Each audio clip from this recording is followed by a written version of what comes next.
Hey guys, Steve here. I want us to think about two cities, two identities, two mindsets. The current season is creating a real sense of shaking and crumbling in our world, and many of the things that we've hoped in, and many of the things that we find security in, jobs and health and finances, and even relational connection. It's all been sort of thrown up in the air, and we're being shaken.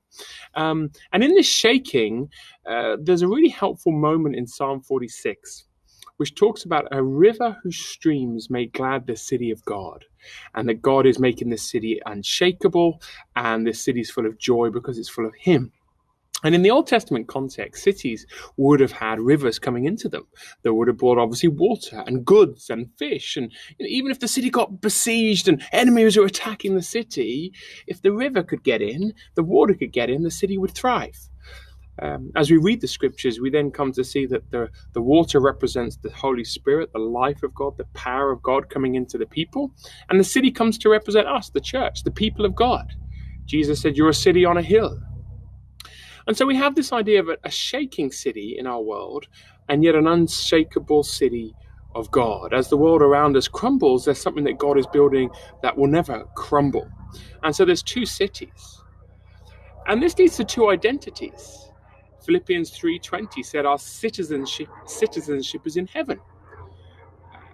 Luke chapter 10 verse 20 says, Jesus says, do not rejoice about the things on this earth, rejoice that your names are written in heaven.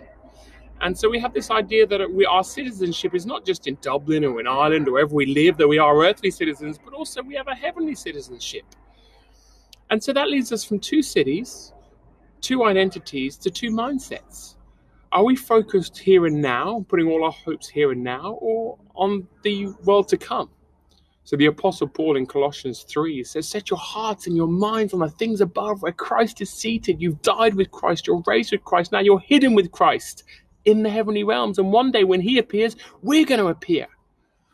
Or in 2 Corinthians 4, that famous passage where Paul talks about all his troubles and hardships in this life. He says, therefore, we fix our eyes not on what is seen, because what is seen is temporary, but what is unseen, because what is unseen is eternal. And so in Revelation 21, we hear about this holy heavenly city coming down, and God comes down to fully dwell with His people, and the presence of God fills the whole earth, as the whole earth becomes the city of God, this unshakable city of joy. What's my point? My point is, in previous generations, it was said of Christians that they were so heavenly minded, they were of no earthly use. I think it's the opposite these days. I think Christians today, we're so earthly minded, we don't have any sense or hope or endurance as we think about our home in heaven. Well, COVID-19 gives us an opportunity, as Psalm 46 verse 10 says, to be still and know that He's God. We're living for a different city. We have a different identity, and that means we have a different mindset.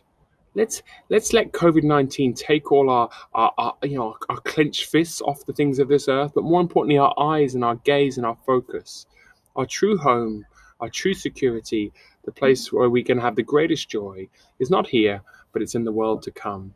And the more we can grasp that, the more useful, the more loving, the more courageous, the more free we'll be to love in this world really well. So be still and know that He is God. He's building His eternal city that will never crumble. It's unshakable. It's full of joy. And it's the home where we all belong. It's where our citizenship is.